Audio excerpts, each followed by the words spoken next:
ഏവർക്കും സ്വാഗതം, വെൽക്കം, വണക്കം. ഇസ്രയേൽ പാലസ്റ്റൈൻ സംഘർഷത്തെപ്പറ്റി ഞാൻ എടുത്തിട്ടുള്ള നിലപാടുകൾ അപ്രായോഗികമാണ് എന്നും ഈ ലോകത്തിൻ്റെ വ്യവസ്ഥിതിയിൽ അത് വില പോകുന്നതല്ല, അത് നിലനിർത്തുവാൻ സാധ്യമല്ല, ഇത് കസേരയിലിരുന്ന് ചിന്തിക്കുന്നവർക്ക് മാത്രം നൈമിഷികമായ സന്തോഷം അല്ലെങ്കിൽ ആശ്വാസം പകരുവാൻ ഉതകുന്നതാണ് എന്ന് ആത്മാർത്ഥമായി വിശ്വസിക്കുന്ന ഒരു പറ്റം സഹോദരങ്ങൾ ഈ യൂട്യൂബ് സംഗമത്തിൽ പങ്കെടുക്കുന്നുണ്ട് എന്നത് എനിക്കറിയാം. അവരുടെ നിലപാടുകൾ ഞാൻ അവരെ സ്നേഹിക്കുന്നത് പോലെ ബഹുമാനിച്ചുകൊണ്ട് എൻ്റെ നിലപാടുകൾ സംബന്ധമായ ചില യാഥാർത്ഥ്യങ്ങൾ നിങ്ങളുടെ പരിഗണനയ്ക്ക് സമർപ്പിക്കുക എന്നത് മാത്രമാണ് എൻ്റെ ലക്ഷ്യം. ഞാൻ എൻ്റെ ആ കർത്തവ്യത്തിലേക്ക് പ്രവേശിക്കട്ടെ. മനുഷ്യ ചരിത്രം ആരംഭിച്ചപ്പോൾ തൊട്ട് ഇന്ന് വരെ ഈ ലോകത്തിൽ സാഹചര്യങ്ങൾ മനുഷ്യൻ കൈകാര്യം ചെയ്തത് കയ്യൂക്കിൻ്റെ അടിസ്ഥാനത്തിലാണ് എന്ന് ചരിത്രബോധം അല്പമെങ്കിലും ഉള്ളവർക്ക് അറിയാവുന്നതാണ്. എനിക്കും അതിനെപ്പറ്റി നന്നേ ബോധ്യമുണ്ട്.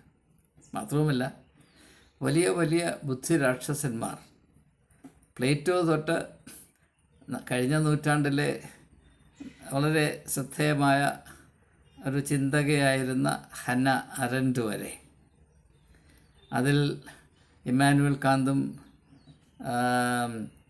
ഹേഗലും നീറ്റ്ഷെയും എല്ലാം ഉൾപ്പെടും. അവരെല്ലാം ഒന്നുപോലെ ഒരേ സ്വരത്തിൽ പറഞ്ഞുകൊണ്ടിരുന്നത് ലോകരാഷ്ട്രങ്ങൾ തമ്മിലുള്ള ബന്ധത്തിൽ, ഇൻ്റർനാഷണൽ റിലേഷൻസ് എന്ന് പറയും, അതിൽ പ്രശ്നങ്ങളുണ്ടാകുമ്പോൾ പരിഹരിക്കുവാൻ കയ്യൂക്കല്ലാതെ, യുദ്ധമല്ലാതെ, രക്തച്ചൊരിച്ചിലല്ലാതെ മറ്റ് യാതൊരു മാർഗവുമില്ല എന്നത് തന്നെയാണ്.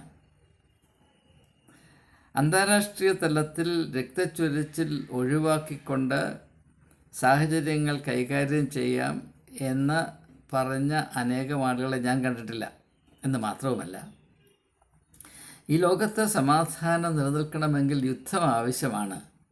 യുദ്ധത്തിൽ കൂടെ മാത്രമേ സമാധാനം സ്ഥാപിക്കുവാൻ സാധ്യമാകുകയുള്ളൂ എന്നതാണ് നമ്മുടെ ലോകത്തിൻ്റെ അലിഖിതമായ നിയമം.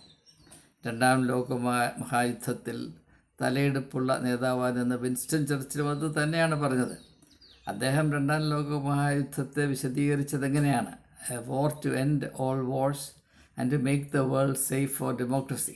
ഈ ലോകത്തിൽ യുദ്ധങ്ങൾ എന്നേക്കുമായി അവസാനിപ്പിക്കുവാനും ഈ ലോകം നിലനിൽക്കുന്ന സമാധാനത്തിൻ്റെ അവകാശിയായി തീരുവാനുള്ള പാതയൊരുക്കുന്നതിന് വേണ്ടിയാണ് നമ്മൾ ഈ കൊല്ലും കൊലയും രക്തച്ചൊരിച്ചിലും നടത്തുന്നത് എന്ന് അദ്ദേഹം പറഞ്ഞപ്പോൾ അതിന് ഹർഷാരവത്തോടുകൂടെയാണ് സ്വീകരിച്ചത്. അത് കണ്ണടച്ച് വിശ്വസിക്കുന്നവരായിരുന്നു ബഹുഭൂരിപക്ഷം ആളുകളും എന്നത് നന്നേ ബോധ്യമുള്ളൊരു വ്യക്തി തന്നെയാണ് ഞാൻ.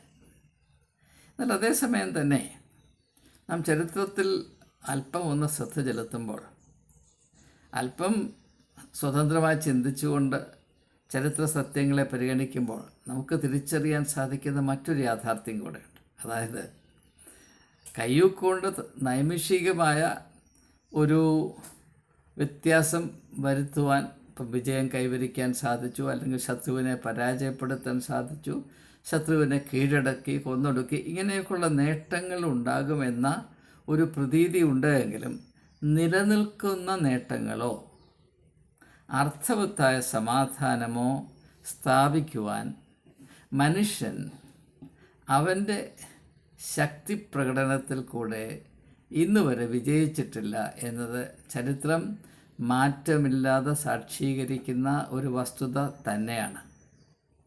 ഒരു ചെറിയ ഉദാഹരണം, നമുക്ക് പരിചയമുള്ള ഉദാഹരണം പറയാം. ഇറാനും ഇറാഖും തമ്മിൽ 10 വർഷം യുദ്ധം നടന്നു. 10 വർഷം, ഒന്നും രണ്ടുമല്ല. അതിൽ 10 ലക്ഷം ആളുകൾ, പടയാളികൾ കൊല്ലപ്പെട്ടു രണ്ട് സൈഡിലും കൂടെ. അതൊരു ചെറിയ ഭൂമി കഷണത്തിന് വേണ്ടിയായിരുന്നു, പീസ് ഓഫ് ലാൻഡ്, ഒരു ചെറിയ ഐലൻഡ് പോലെയുള്ള സ്ഥലം. അത്രയൊക്കെ രക്തച്ചൊരിച്ചിൽ നടന്നിട്ട് അവസാനം ഇവർ രണ്ടുപേരും എന്ത് പ്രാപിച്ചു? ഒരു വലിയ പൂജ്യം പ്രാപിച്ചു, വലിയ പൂജ്യം. വിൻസ്റ്റൺ ചർച്ചിലിൻ്റെ ദർശനത്തിൽ രണ്ടാം ലോകമഹായുദ്ധം കഴിഞ്ഞാൽ പിന്നെ യുദ്ധമുണ്ടാകുകയില്ല, ലോകത്തിൽ മുഴുവനും നിലനിൽക്കുന്ന സമാധാനം ഇങ്ങനെ തളം കെട്ടിക്കിടക്കും. അങ്ങനെയായോ? ഈ ലോകത്തിൽ ഇന്നും യുദ്ധത്തിൻ്റെ ഭീതിയും യുദ്ധത്തിൻ്റെ കെടുതിയും കൊണ്ട് നിറഞ്ഞിരിക്കുകയല്ലേ? മാത്രവുമല്ല, കയ്യൂക്കുകൊണ്ട് സ്ഥാപിച്ച വലിയ വലിയ സാമ്രാജ്യങ്ങൾ, അലക്സാണ്ടർ ചക്രവർത്തിയുടെ ആണെങ്കിലും പീറ്റർ ദ ഗ്രേറ്റ് എന്ന റഷ്യൻ ചക്രവർത്തിയുടേതാണെങ്കിലും നെപ്പോളിയൻ്റേതാണെങ്കിലും ഹിറ്റ്ലറുടേതാണെങ്കിലും ഇംഗ്ലണ്ടിൻ്റേതാണെങ്കിലും പാക്സ് ബ്രിട്ടാനിക്ക, നിങ്ങൾ എന്തും പരിഗണിച്ച് നോക്കൂ, ഇവയൊക്കെ മണ്ണടിഞ്ഞു പോയില്ലേ? ഏതെങ്കിലും സ്ഥായിയായ ഒരു നിലനിൽപ്പ് മനുഷ്യരാശിക്ക് അനുഗ്രഹം വരത്തക്കവണ്ണം എന്തെങ്കിലും സംഭാവന ചെയ്യാൻ പ്രാപ്തിയുള്ള കൈനേട്ടം പ്രാപിപ്പാൻ, അച്ചീവ്മെൻറ്റ്സ് പ്രാപിപ്പാൻ ഈ ഒരു സമീപനത്തിന് കഴിഞ്ഞിട്ടുണ്ടോ എന്ന് നിങ്ങൾ ചിന്തിച്ച് നോക്കണം. അപ്പോൾ ഞാൻ ഇത് പൊതുവായി പറഞ്ഞാൽ ഒരു പക്ഷേ ഞാൻ എൻ്റെ ഉള്ളിൽ പ്രവർത്തിക്കുന്ന ആ യുക്തി എന്ത് എന്ന് നിങ്ങൾക്ക് മനസ്സിലാക്കാൻ സാധിക്കുകയില്ല. അതുകൊണ്ട് വളരെ ചെറിയ തോതിൽ come from the general to the particular, from the universal to the local എന്ന് പറയും. അപ്പോൾ നമുക്ക് അങ്ങനെയൊന്ന് വരിക. ഞാൻ എൻ്റെ അനുഭവത്തിൽ ഉള്ളൊരു കാര്യം പറയും. അപ്പോൾ അത് കുറച്ചുകൂടെ സ്പഷ്ടമാകുമെന്നതുകൊണ്ടാണ് ഞാൻ ഇങ്ങനെയുള്ള കാര്യങ്ങൾ വെളിപ്പെടുത്തുവാൻ ഒട്ടും താല്പര്യമുള്ള വ്യക്തിയല്ല. അതുകൊണ്ടാണ് കഴിഞ്ഞ കാലങ്ങളിലൊന്നും ഇങ്ങനെയുള്ള കാര്യങ്ങളെപ്പറ്റി, വ്യക്തിപരമായ കാര്യങ്ങളെപ്പറ്റി, പ്രത്യേകിച്ച് മറ്റുള്ളവരെ വിമർശിക്കേണ്ടി വരുന്ന സാഹചര്യം ഉൾക്കൊള്ളുന്ന വ്യക്തിപരമായ അനുഭവങ്ങളെ ഒഴിച്ചു നിർത്തിയിട്ടാണ് ഞാൻ എൻ്റെ ചിന്താശകലങ്ങൾ ഏവർക്കുമായി അവതരിപ്പിച്ചിട്ടുള്ളത് എന്നത് ഏവർക്കും അറിയാം. എന്നാൽ ചില സന്ദർഭങ്ങളിൽ അതിന് വ്യത്യാസം വരുത്തേണ്ട ആവശ്യമുള്ളത് കൊണ്ട് ഞാൻ ഈ തരുണത്തിൽ അതിനെ തുനിയുകയാണ്. ഞാൻ സെൻറ്റ് സ്റ്റീഫൻസ് കോളേജിൽ ജോലി ചെയ്ത വ്യക്തിയാണ് എന്ന് നിങ്ങൾക്കറിയാം. എന്നാൽ 1983 മുതൽ 2003 വരെ, അതായത് 20 വർഷം, ഞാൻ വളരെ വളരെ വളരെയധികം പ്രയാസം, കഷ്ടം, അപമാനം സഹിച്ചാണ് അവിടെ സേവനം ചെയ്തത് എന്നത് എൻ്റെ ഒരു ജീവിതാനുഭവമാണ്. അതിൻ്റെ കാരണങ്ങൾ എന്ത് എന്ന് ഞാൻ പറയാൻ പോയാൽ അത് എനിക്ക് ഉദ്യോഗസ്ഥരായി നിന്ന് 2 പേരെ വളരെയധികം വിമർശിക്കേണ്ടി വരും. അതിലെനിക്ക് അല്പം താല്പര്യമില്ല.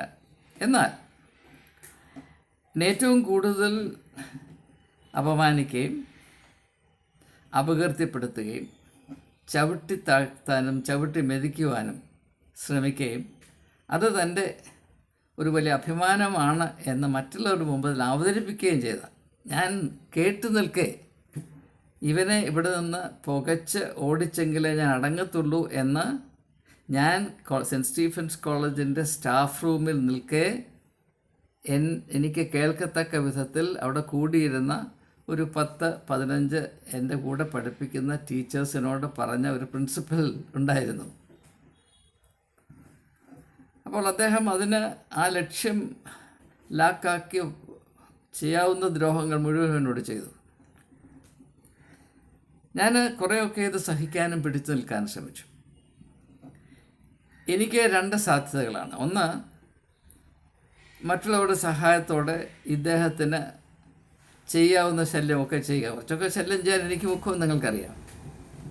ഒരു പ്രിൻസിപ്പലിനെതിരെ അല്പം അംഗീകാരമുള്ള ഒരു സീനിയർ ഫാക്കൽറ്റി മെമ്പർ ഒരു നിലപാടെടുക്കുമ്പോൾ അതിന് ന്യായമായ ഒരു സപ്പോർട്ട് ഉണ്ടാകും. 4 പേരെ അണിനിരത്താനുള്ള കഴിവ് എനിക്കുമുണ്ട്, നിങ്ങൾക്കറിയാം. ആ മാർഗമാണോ ഞാൻ സ്വീകരിക്കേണ്ടത്? അല്ല. ആരോടും അവരുടെ സംസ്കാരം അവരെ പ്രേരിപ്പിക്കുമ്പോൾ അവർ എന്തൊക്കെ ചെയ്യുന്നു അതിനനുസരിച്ച് ഞാൻ പ്രവർത്തിക്കാതെ, അവരുടെ സംസ്കാരമല്ല എൻ്റെ സംസ്കാരം, അതുകൊണ്ട് ആ സാംസ്കാരികമായ വ്യത്യാസമെങ്കിലും നിലനിർത്തിക്കൊണ്ട് അവരുടെ സമീപനത്തിൽ നിന്ന് വ്യത്യസ്തമായ സമീപനമാണ് ഞാൻ അവലംബിക്കേണ്ടത് എന്ന വ്യക്തമായ ധാരണയുണ്ടായതുകൊണ്ട് ആ വഴിയെ സഞ്ചരിക്കുക എന്നെ സംബന്ധിച്ചിടത്തോളവും ഒരു സാധ്യതയല്ല, ഒരു ഓപ്ഷനല്ല എന്ന് വ്യക്തമായി ഞാൻ ധരിച്ചിട്ട് ഞാൻ എന്ത് ചെയ്തു? ഞാൻ 2003 എനിക്ക് 13 വർഷത്തെ സർവീസ് ബാക്കിയിരിക്കെ ഞാൻ കോളേജിൽ നിന്ന് എൻ്റെ ജോലി രാജിവെച്ച് വെളിയിലേക്ക് ഇറങ്ങിപ്പോയി. അപ്പോൾ എന്നെ തള്ളി കോളേജിൻ്റെ വെളിയിൽ കളയാനായി നന്നേ പരിശ്രമിച്ചുകൊണ്ടിരുന്ന ഒരു വ്യക്തിയുടെ ഇംഗിതത്തിന് ഞാൻ തന്നെ വളം വെച്ചു എന്ന് നിങ്ങൾക്ക് വേണമെങ്കിൽ പറയാം. അദ്ദേഹം എന്നെ തള്ളിക്കൊണ്ടേ ഇരുന്നപ്പോൾ ഞാൻ ഇറങ്ങിപ്പോയി. അപ്പോൾ നിങ്ങൾക്ക് വേണമെങ്കിൽ പറയാം, അത് ഭീരുത്വമല്ലേ, അത് ആണത്തമുള്ളവർക്ക് ചെയ്യാവുന്ന പരിപാടിയാണോ, നിന്ന് പൊരുതുകയല്ലേ വേണ്ടത് എന്ന് ചിന്തിക്കുന്നതിൽ ന്യായമുണ്ട്. അതിൽ സാംസ്കാരികമായ ഒരു ഘടകമുണ്ട്. അത് 1000 പേരുടെ കയ്യടി ആർജിക്കുവാൻ സഹായിക്കുന്ന വിധത്തിൽ അതിന് ഒരു അംഗീകാരമൊക്കെ ഉണ്ട്, സമ്മതിക്കുന്നു. പക്ഷേ ഞാൻ ചിന്തിച്ചപ്പോൾ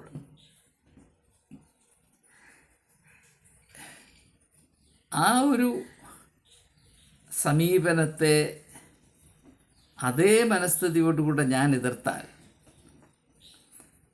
ഞാൻ 2 കാര്യം ചെയ്യും. ഒന്ന്, ആ മനസ്ഥിതിയെ ഞാൻ എൻ്റെ പ്രതികരണത്തിൽ കൂടെ കൂടുതൽ ന്യായീകരിക്കും.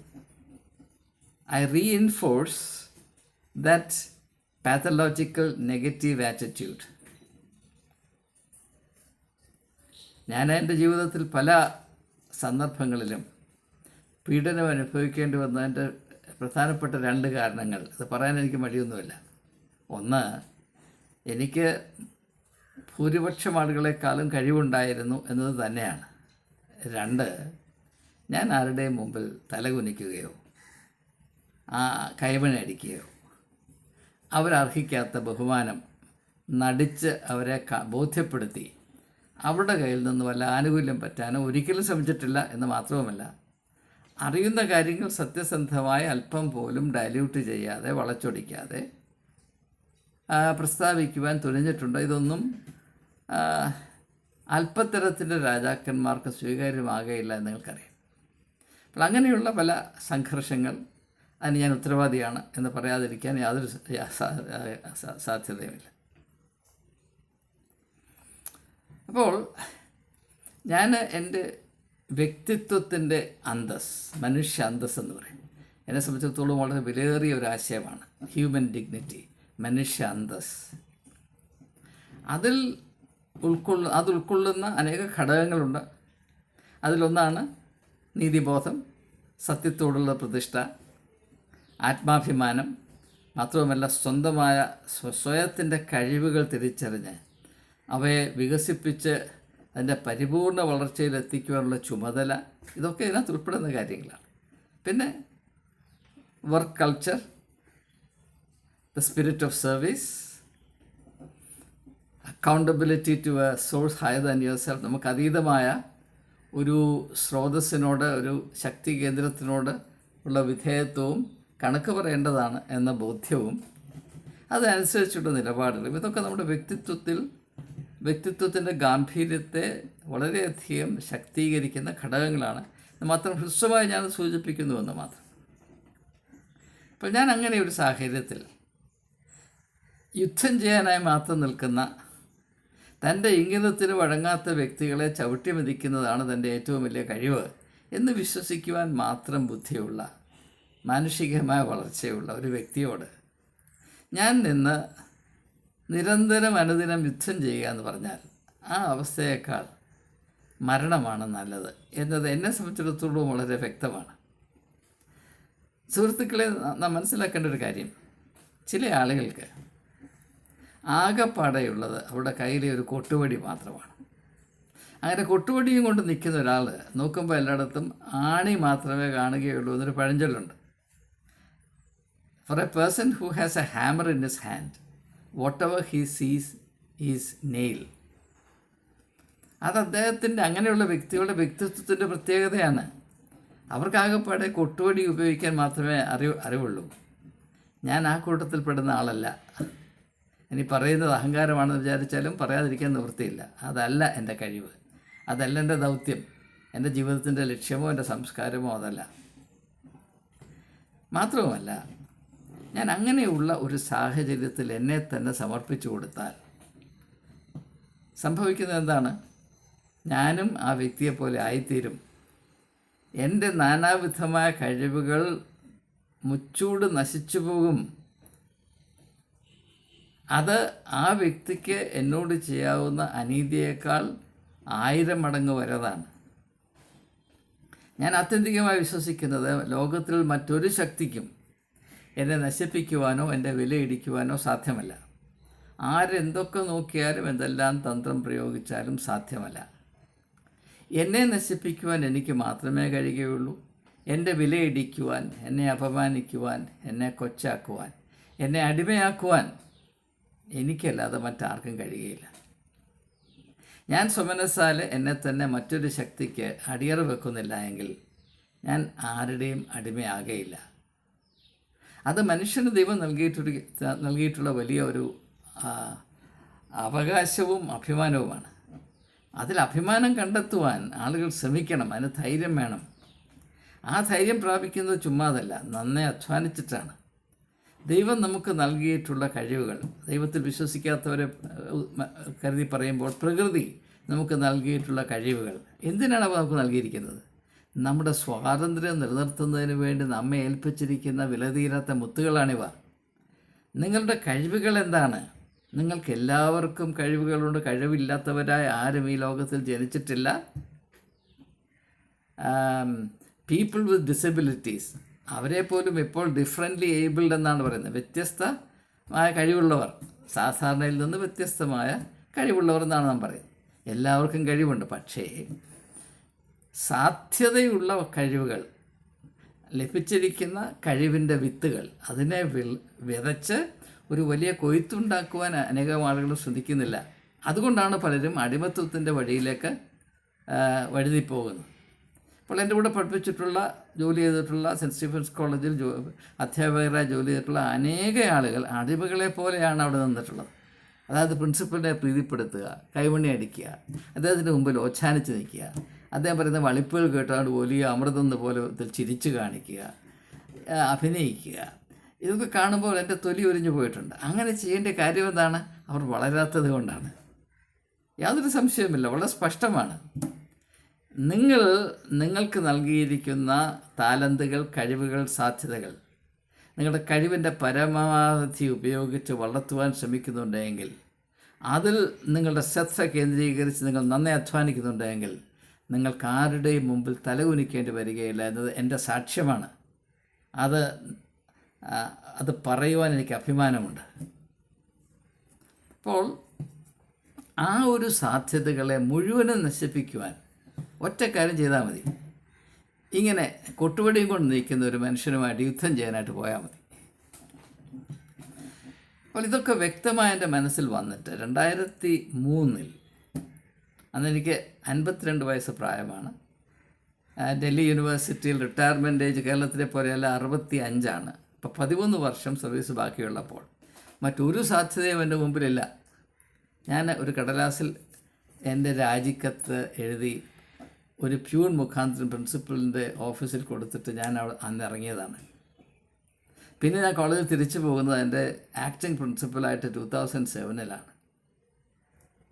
ഞാൻ എന്തുകൊണ്ട് അങ്ങനെ ഇറങ്ങിപ്പോയെന്ന് ചോദിച്ചാൽ, ഇങ്ങനെ മാത്രം പ്രവർത്തിക്കുവാൻ അറിയാവുന്ന ഒരു വ്യക്തിയുടെ കീഴിൽ നിൽക്കുന്നത്, അദ്ദേഹത്തോട് പ്രത്യക്ഷമായി ഞാൻ യുദ്ധം ചെയ്തില്ല എങ്കിലും വൈകാരികമായി എപ്പോഴും ഒരു വെറുപ്പോടും അമർഷത്തോടും കൂടെ മാത്രം ആ ഒരു വ്യക്തിയെ കണ്ട്, എന്നാൽ ആ വ്യക്തിയോട് ബന്ധം പുലർത്താതെ നിൽക്കുവാനോ പ്രവർത്തിക്കുവാനോ സാധ്യമല്ലാത്തൊരു സാഹചര്യത്തിൽ ഞാൻ എന്നെ തന്നെ നിലനിർത്തിയാൽ ഞാൻ നശിച്ചു പോകും. പൊതുവായി അദ്ദേഹത്തിനെതിരെ ചാട്ടവാറെടുക്കാൻ എൻ്റെ വ്യക്തിത്വം എന്നെ അനുവദിക്കുന്നില്ല. ഇതെല്ലാം വെച്ച് പരിഗണിക്കുമ്പോൾ ഗെത്സമന തോട്ടത്തിൽ വെച്ച് യേശു പറഞ്ഞ വാക്കുകൾക്ക് വലിയ വലിയ അർത്ഥമുണ്ട് എന്നത് എനിക്ക് സാക്ഷീകരിക്കാൻ കഴിയും. വാള് ഉറയിലിടും, വാളെടുക്കുന്നവൻ വാളാൽ നശിച്ചു പോകും. നാം വാളുകൊണ്ട് വെട്ടുന്നു, പക്ഷേ തിരിച്ചിങ്ങോട്ട് വെട്ടുന്ന വാള് ഏത് വാളാണ് എന്ന് നമുക്കറിയാൻ കഴിയില്ല. ഇത് ജീവിതത്തിൻ്റെ ഒരു പ്രത്യേകതയാണ്. പലരും വിചാരിക്കുന്നത് നാം ഉപയോഗിക്കുന്ന വിധത്തിലുള്ള വാളുകൊണ്ട് തന്നെയാണ് നമുക്ക് തിരിച്ചു കിട്ടുന്ന വെട്ടെന്നാണ്. അങ്ങനെ ആയിരിക്കണമെന്നില്ല. അതിന് സമാനമായ ഒരു പ്രസ്താവന പഴയ നിയമത്തിൽ സഭാപ്രസംഗി എന്ന പുസ്തകത്തിലുണ്ട്. 11-ാം അധ്യായത്തിൻ്റെ 1-ാം വാക്യം. നിങ്ങളുടെ അപ്പത്തെ വെള്ളത്തിന്മേൽ എറിഞ്ഞു കളക, ഏറിയ നാൾ കഴിഞ്ഞ് അത് മടങ്ങി വരും. അപ്പത്തെ വെള്ളത്തിന്മേൽ എറിഞ്ഞു കളക എന്ന് പറഞ്ഞാൽ അർത്ഥം, നിലവിലിരിക്കുന്ന യുക്തിയില്ലേ, അപ്പവും വെള്ളവും തമ്മിൽ യാതൊരു ബന്ധവും വരരുത്, നിൻ്റെ അപ്പം പോകും എന്ന ചിന്ത. അപ്പം അങ്ങനെ നിൻ്റെ അപ്പം എന്ന് പറയുമ്പോൾ വെള്ളം നിൻ്റെ ശത്രുവാണ് എന്ന് തോന്നും. അതാണ് അതിനകത്തെ അർത്ഥം. ആ ഒരു ചിന്തയെ, അതിൻ്റെ അതിർവരമ്പുകളെ മുറിച്ച് കടന്ന് ചിന്തിക്കുവാൻ, അതിനനുസരിച്ച് പ്രവർത്തിക്കുവാൻ നിനക്ക് സാധിക്കണം. നീ ഇപ്പോൾ വിചാരിക്കുന്നു നിൻ്റെ അപ്പവും അവിടെയുള്ള വെള്ളവും വലിയ ശത്രുക്കളാണെന്ന് വിചാരിക്കുന്നത്. ഇത് രണ്ടും ഒന്നാണ്. നിൻ്റെ അപ്പത്തിൻ്റെ ഉള്ളിലും വെള്ളമുണ്ട്, ആ വെള്ളത്തിൻ്റെ ഉള്ളിലും അപ്പമുണ്ട്. വെള്ളമില്ലെങ്കിൽ നിൻ്റെ കയ്യിൽ അപ്പം ഉണ്ടാകുകയില്ല. അതുകൊണ്ട് ഇത് തമ്മിലുള്ള ശത്രുത്വം അല്ലെങ്കിൽ പൊരുത്തക്കേട് നിൻ്റെ മനസ്സിലെ വിഭ്രാന്തിയാണ് എന്നുള്ള തിരിച്ചറിവുള്ളവർ മാത്രമേ അപ്പത്തെ വെള്ളത്തിന്മേൽ എറിഞ്ഞു കളയാൻ സാധ്യമാകുകയുള്ളൂ. അങ്ങനെ എറിഞ്ഞു കളയുമ്പോൾ അതിന് പ്രതിഫലമായിട്ട് എന്ത് വരും? ഏറിയ നാൾ കഴിഞ്ഞ് അത് മടങ്ങി വരും എന്ന് പറയുമ്പോൾ, ആ എറിഞ്ഞ അപ്പകഷ്ണം അല്ല മടങ്ങി വരുന്നത്, മറ്റേതെല്ലാം വിധത്തിൽ നമ്മുടെ വിഭാവനകൾക്കപ്പുറത്ത് നമ്മെ അത്ഭുതപ്പെടുത്തിക്കൊണ്ട്, എന്ന് മാത്രമല്ല മറ്റുള്ളവരുടെ കണ്ണിൽ പോലും അത്ഭുതമായി തീരത്തക്ക വിധത്തിൽ ഇത് മടങ്ങി വരും. ഇതെൻ്റെ അനുഭവമായതുകൊണ്ട് ഞാൻ പറയുകയാണ്.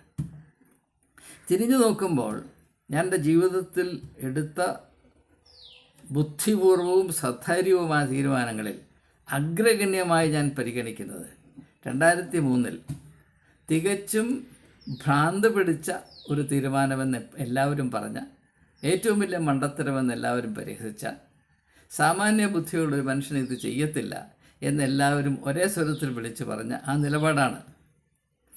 സെൻറ്റ് സ്റ്റീഫൻസ് കോളേജിൻ്റെ ഒരു സീനിയർ ഫാക്കൽറ്റി മുൻപ് മറ്റൊരു സാധ്യതയുമില്ലാതെ രാജിവെച്ച് ഇറങ്ങിപ്പോകുന്നു. അപ്പോൾ എനിക്ക് യാത്രയപ്പ് കോളേജ് നടത്തിയപ്പോൾ അതിൽ പ്രസംഗിച്ചുകൊണ്ട് പ്രിൻസിപ്പൽ പറഞ്ഞത്, ഈ ഭ്രാന്തനായ മനുഷ്യൻ്റെ പ്രവൃത്തികളെ എനിക്ക് മനസ്സിലാകുന്നില്ല. സെൻറ്റ് സ്റ്റീഫൻസ് കോളേജിലെ ജോലി ഉപേക്ഷിച്ച് ഒന്നുമില്ലായ്മയിലേക്ക് പോകാൻ ഇയാൾക്ക് എന്താ ഭ്രാന്താണോ എന്ന് ചോദിച്ചു. How can somebody do this എന്നാണ് അദ്ദേഹം ചോദിക്കുന്നത്. അപ്പം ഞാൻ മറുപടി പ്രസംഗത്തിൽ പറഞ്ഞത്, താനും ഞാനും തമ്മിൽ വ്യത്യാസമുണ്ട്. നിങ്ങളൊരു കസേര കാണുമ്പോൾ ഞാൻ കസേരയ്ക്ക് അതീതമായൊരു ചക്രവാളം കാണുന്നുണ്ട് എന്ന് മാത്രമേ ഞാൻ പറഞ്ഞുള്ളൂ, ഒന്നും ഞാൻ പറഞ്ഞില്ല. അതാണ് സത്യം. അപ്പോൾ ഞാൻ പറഞ്ഞു വരുന്നത്, നമുക്കെതിരെ ബലപ്രയോഗം നടത്തുന്നു, അനീതി നടത്തുന്നു, അക്രമം നടത്തുന്നു, നമ്മെ ചവിട്ടി അരച്ച് മെതിച്ച് ഇല്ലാതാക്കുന്നതാണ് എൻ്റെ കഴിവ് എന്ന് വിശ്വസിക്കുന്നവർ ഭയങ്കരന്മാരുടെ ചീറ്റൽ മതിലിന്മേൽ കൊടുങ്കാറ്റ് പോലെ അടിക്കുമെന്ന് പഴയ നിയമത്തിൽ പറയുന്നില്ലേ, അതുപോലെ ഞാൻ അനുഭവിച്ചിട്ടുണ്ട്. അങ്ങനെയുള്ള സാഹചര്യത്തിൽ അതിനപ്പുറത്തൊരു ചക്രവാളം കാണാനുള്ള കഴിവിൻ്റെ പേരാണ് വാൾ ഉറയിലിടൂ, വാളെടുക്കുന്നവൻ വാളാൽ നശിക്കും. അങ്ങനെ ഞാൻ ആ കോളേജ് വിട്ടു പോയതുകൊണ്ട് എന്ത് സംഭവിച്ചു എന്ന് ചോദിച്ചാൽ, ഞാൻ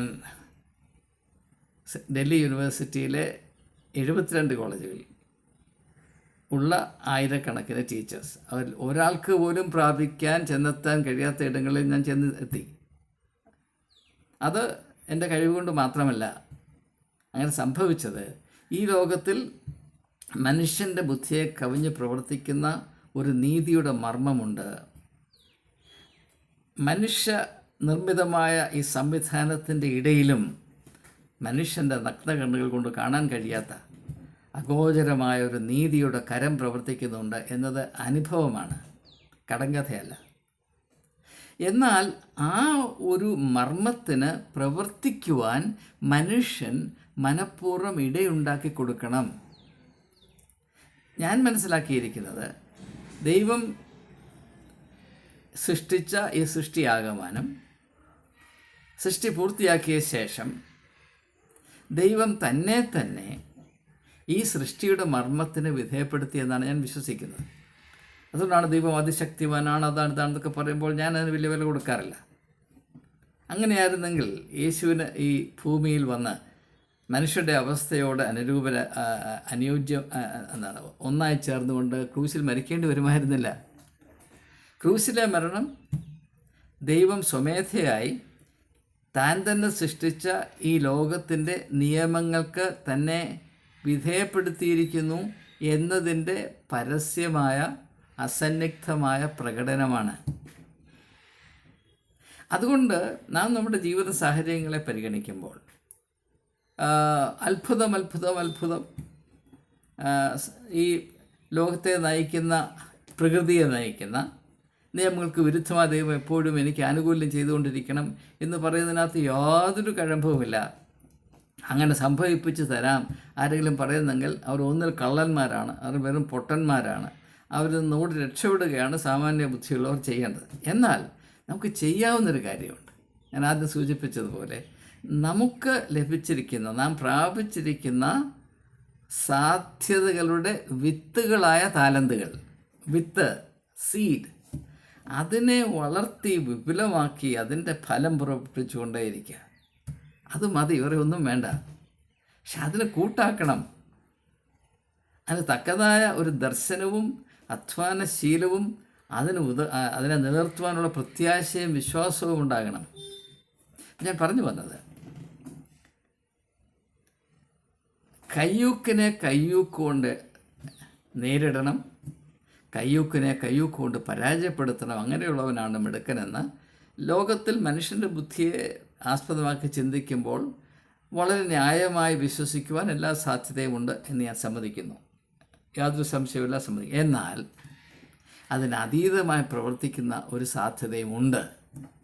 ആ സാധ്യതയിൽ വിശ്വാസം അർപ്പിച്ചുകൊണ്ട് നമ്മുടെ വ്യക്തി ജീവിതത്തെ എങ്കിലും ഒന്ന് വളർത്തിയെടുക്കുവാൻ, രൂപാന്തരപ്പെടുത്തുവാൻ, രൂപീകരിക്കുകയും രൂപാന്തരപ്പെടുത്തുകയും ചെയ്യാൻ നാം കൂട്ടാക്കുമെങ്കിൽ, ഞാൻ എൻ്റെ ജീവിതത്തിൽ അനുഭവിച്ചറിഞ്ഞ വലിയ വലിയ സത്യങ്ങളുടെയും സാധ്യതകളുടെയും അത്ഭുതകരമായ മേഖലയിലേക്ക് നമുക്ക് കടന്നു ചെല്ലുവാൻ സാധ്യമാകും എന്നതാണ് എൻ്റെ അനുഭവത്തിൽ കൂടെ ഞാൻ പ്രാപിച്ച ഒരു വിശ്വാസം. അത് വ്യക്തിപരമായ തോതിൽ അത് സത്യമാണെങ്കിൽ അത് രാജ്യങ്ങൾ തമ്മിലുള്ള ബന്ധങ്ങളിലും അത് സാധ്യമാകണം. എന്നാൽ ഇത് താൽക്കാലികമായ ഒരു കാഴ്ചപ്പാട്, ഷോർട്ട് ടേം പെർസ്പെക്റ്റീവ് എന്ന് ഇംഗ്ലീഷിൽ പറയും. ഷോർട്ട് ടേം പെർസ്പെക്റ്റീവ് അതിൽ കൂടെ നോക്കുമ്പോൾ വലിയ മണ്ടത്തരമാണ്. ഇപ്പോൾ ഒരു പലസ്തീൻ, ഹമാസ് നമ്മളെ അറ്റാക്ക് ചെയ്യുന്നു, ഇസ്രയേലിനെ അറ്റാക്ക് ചെയ്യുന്നു. അപ്പോൾ ഇസ്രയേലിലുള്ളവർക്ക് ആകെപ്പാടെ ചിന്തിക്കാവുന്നത്, അപ്പോൾ നമ്മളെ അറ്റാക്ക് ചെയ്യുമ്പോൾ എന്താണ്, അറ്റാക്ക് സംഭവിക്കുന്നത് ആ ബാഹ്യലോകത്തിൽ മാത്രമല്ല, അറ്റാക്ക് സംഭവിക്കുന്നത് നമ്മുടെ മനസ്സിനുള്ളിൽ ലോകത്തിലും കൂടെയാണ്. ആ ഒരു അക്രമത്തിൽ കൂടെ നമ്മുടെ മനസ്സിൻ്റെ ചിന്തകൾ മുഴുവനും ഒരേ ദിശയിലേക്ക് കേന്ദ്രീകരിക്കപ്പെടുന്നു.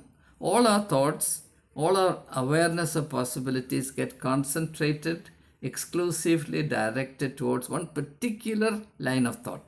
അതെന്താണ്? രക്തച്ചൊരിച്ചിൽ.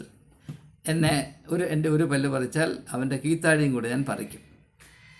അത് വളരെ അഭികാമ്യമാണ് എന്ന് നമുക്ക് തോന്നും. പക്ഷേ അതിന് അറുതി ഉണ്ടാകുകയില്ല. അതേസമയം നമുക്ക് വേണമെങ്കിൽ പറയാം, ഈ ഇസ്രയേൽ തിരിച്ചടിച്ചില്ല എങ്കിൽ ഹമാസ് ഒന്നല്ല 100 അക്രമം ആവിഷ്കരിക്കും. ശരിയാണ്, ഞാൻ സമ്മതിക്കുന്നു. എന്നാൽ അതേസമയം തന്നെ ദർ ഇസ് എ പോസിബിലിറ്റി. അതായത് ഈ ഒരു സാഹചര്യം കണ്ടിട്ട് ഞാൻ എടുക്കുന്ന നിലപാടുകളനുസരിച്ച് ഞാൻ അനുഭവിക്കുന്ന കഷ്ടപ്പാട് ലോകത്തിൻ്റെ ശ്രദ്ധയിൽപ്പെട്ടിട്ട് വേറിട്ട ഒരു ചിന്തയുടെ പിറവിയിലേക്ക് എൻ്റെ കഷ്ടപ്പാട് വഴിതെളിക്കും എന്നൊരു സാധ്യതയുണ്ട്. പക്ഷേ ആ സാധ്യത അഭിലഷണീയമാണ്, ഡിസൈറബിളാണ്, അഭിലഷണീയമാണ് എന്ന് തോന്നണമെങ്കിൽ ഇപ്പോൾ നമ്മെ അടക്കി ഭരിക്കുന്ന യുക്തിയുടെ അടിമത്വത്തിൽ നിന്ന് നമുക്ക് വിടുതലുണ്ടാകണം. ഇപ്പോൾ എൻ്റെ അനുഭവത്തിൽ കൂടെ നോക്കുമ്പോൾ എന്നെ ശല്യപ്പെടുത്താൻ ശ്രമിച്ച എൻ്റെ പ്രിൻസിപ്പലിനോട് എനിക്ക് വളരെ ശക്തമായി യുദ്ധം ചെയ്യാൻ കഴിയും. എനിക്ക് എൻ്റെ പേന ശക്തിയുള്ളതാണ്, എനിക്ക് സംസാരിക്കാൻ അറിയാം, തന്ത്രപരമായി ചിന്തിക്കാൻ അറിയാം, ആളുകളെ വൈകാരികമായി ഇളക്കിവിടാൻ എനിക്കറിയാം, എനിക്ക് വേണ്ടത്ര സ്വാധീനമുണ്ടായിരുന്നു. ഇവയൊക്കെയും ഉപയോഗിച്ച് ഒരു ചെറിയ യുദ്ധം നടത്താൻ എന്നെക്കൊണ്ട് സാധിക്കും. പക്ഷേ അതിനൊരു ബ്രേക്ക് ത്രൂ ഉണ്ടാകുകയില്ല. ആ യുദ്ധം തുടരും തോറും എൻ്റെ വ്യക്തിത്വം ഇടിഞ്ഞും നശിച്ചും അദ്ദേഹത്തിൻ്റെ ഭുജബലം വർദ്ധിച്ചും അദ്ദേഹം കൂടുതൽ മിടുക്കനായും മാത്രം കഴിയും. അതുകൊണ്ട് ഒരു സ്ഥാപനത്തിൻ്റെ ആന്തരികമായ അന്തരീക്ഷം മലീമസമായി പോകും. നാനാമുഖമായ നഷ്ടങ്ങൾ മാത്രമേ ഉണ്ടാകുകയുള്ളൂ. വിദ്യാർത്ഥികൾ ശ്രദ്ധയോടെ പഠിക്കേണ്ട പരിശുദ്ധമായ അറിവിൻ്റെ ഈ മന്ദിരത്തിൽ, ഈ ആരാധനാലയത്തിൽ ഇപ്രകാരമുള്ള ഒരു കലഹം സൃഷ്ടിക്കുന്നത് കൊണ്ട് ഞാൻ സ്നേഹിക്കുന്ന സ്ഥാപനത്തിൽ ഞാൻ ഒരു നന്മയും ചെയ്യുന്നില്ല, തിന്മ മാത്രമേ ചെയ്യുകയുള്ളൂ. ഞാൻ മിടുക്കനായി 10 പേരുടെ മുമ്പിൽ കണ്ണിൽ അവതരിപ്പിക്കപ്പെട്ടാലും അത് ഞാൻ എന്നോടും എൻ്റെ സ്ഥാപനത്തോടും ചെയ്യുന്ന അനീതിയാണ് എന്ന ഉത്തമ ബോധ്യമുള്ളത് കൊണ്ടാണ് എല്ലാ നഷ്ടവും സഹിച്ച് നിങ്ങൾക്കറിയാം, നമ്മുടെ രാജ്യത്ത് ഒരു കോളേജ് ടീച്ചറായി ജോലി ചെയ്തൊരു വ്യക്തിക്ക് വലിയ ബാങ്ക് ബാലൻസ് ഒന്നും ഉണ്ടാകത്തില്ലെന്ന് നിങ്ങൾക്കറിയാം. പിന്നെ എനിക്ക് എഴുത്തുകളിൽ നിന്ന് വരുമാനം ഉണ്ടായിരുന്നു. അതുകൊണ്ട് അത്ര തീരെ പട്ടിണിയല്ലായിരുന്നു. എൻ്റെ ഭാര്യയ്ക്ക് ജോലി ഉണ്ടായിരുന്നു. എന്നാലും ഒരു വ്യക്തിയുടെ ഔദ്യോഗിക ജീവിതത്തിൻ്റെ ഉച്ച കോടിയിലെത്തിയിരിക്കുമ്പോൾ ഏറ്റവും കൂടുതൽ സാലറി 600 രൂപ മാസം ശമ്പളത്തിൽ ആരംഭിച്ച ഞാൻ 2003 ആകുമ്പോഴത്തേക്കാണ്ട് 30,000 രൂപ മാസം ശമ്പളത്തിലിരിക്കുമ്പോഴാണ് ഞാൻ എൻ്റെ ജോലി എൻ്റെ കണ്ണി മുറിച്ച് വെളിയിൽ ഇറങ്ങി. ഞാൻ പറഞ്ഞത്, അപ്പോൾ ഇതൊരു വളരെ വേറിട്ട ചിന്താഗതിയിൽ കൂടെ മാത്രം ഈ ഒരു സമീപനത്തിൻ്റെ യുക്തി മനസ്സിലാക്കുവാൻ സാധ്യമാകുകയുള്ളൂ. മാത്രവുമല്ല, ഈ ലോകത്തെ ഭരിക്കുന്ന ചിന്താഗതി it's A approach of immediacy. അതായത് ഒരു വെട്ട് 2 മുറി എന്ന് പറയുമ്പോൾ നമുക്കത് ഉടനെ നമുക്ക് കാണാൻ കഴിയും. എന്നാൽ വെട്ടാതിരുന്നത് കൊണ്ട് കാലക്രമേണ എന്ത് സംഭവിച്ചു എന്നത് ഒരുപക്ഷെ 10 വർഷം കഴിഞ്ഞാൽ തിരിച്ചറിയാനൊക്കത്തുള്ളൂ. അതുകൊണ്ടാണ് ആരും ആ ഒരു തന്ത്രം, ആ ഒരു സമീപനം പരിഗണിക്കുക പോലും ചെയ്യാത്തത്. എന്നാൽ ചരിത്രം ആവർത്തിച്ച് നമ്മോട് പറയുന്നത് വയലൻസ് അഗൈൻസ്റ്റ് വയലൻസ്, കയ്യൂക്കിന് പകരം കയ്യൂക്ക്, കല്ലിന് പകരം കണ്ണ്, പല്ലിന് പകരം പല്ല്. ഇതുകൊണ്ട് ലോകത്തിലാരും എങ്ങും എത്തിച്ചേർന്നിട്ടില്ല. എത്രയോ രാഷ്ട്രങ്ങൾ, എത്രയോ കോടി ജനങ്ങൾ പട്ടുവീണു. അവിടെ ശവം കൊണ്ട് ഭൂമിക്ക് കുറച്ച് വളമുണ്ടായി കാണുമെന്നല്ലാതെ മനുഷ്യരാശിക്ക് ഇതുകൊണ്ട് യാതൊരു പ്രയോജനവും ഉണ്ടായിട്ടില്ല. പക്ഷേ അതുകൊണ്ട് മാത്രമേ നമുക്ക് രക്ഷയുള്ളൂ എന്ന ഒരു വിശ്വാസം നാം ജനിച്ചപ്പോൾ മുതലേ നാനാവിധമായ പ്രേരണയിൽ കൂടെ നമ്മുടെ മനസ്സിൽ ഇടം പിടിച്ചിരിക്കുന്നത് കൊണ്ട് ആ ഒരു വിശ്വാസത്തിൽ നിന്ന് അല്പമൊന്ന് വിടുതൽ പ്രാപിച്ച് അതിൽ നിന്ന് വ്യത്യസ്തമായൊരു പരിഗണനയ്ക്ക് മുതിരുവാൻ ആരും ധൈര്യം കാണിക്കാറില്ല. എന്നാൽ അതിന് ധൈര്യപ്പെട്ടവർക്കറിയാം അതുമൂലം സാധ്യമാകുന്ന അനുഭവങ്ങളുടെ പ്രത്യേകതകൾ അത്ഭുതകരമാണ് എന്ന് മാത്രം സൂചിപ്പിച്ചുകൊണ്ട് വളരെയധികം കാര്യങ്ങൾ ഇതിനെപ്പറ്റി പറയേണ്ട ആവശ്യമുണ്ടെങ്കിലും സമയം വൈകിയത് കൊണ്ട് ഞാൻ എൻ്റെ വാക്കുകൾ ഉപസംഹരിക്കുകയാണ്. നിങ്ങൾ ദയവായി തുറന്ന മനസ്സോടെ ഞാൻ ഈ പറഞ്ഞ കാര്യങ്ങളെ പരിഗണിക്കണം എന്ന് മാത്രം ആത്മാർത്ഥമായി അപേക്ഷിച്ചുകൊണ്ട് വാക്കുകൾ ഉപസംഹരിക്കുന്നു. സർവശക്തനായ ദൈവം എല്ലാവർക്കും സൽബുദ്ധി നൽകുമാറാകട്ടെ. ആമേൻ.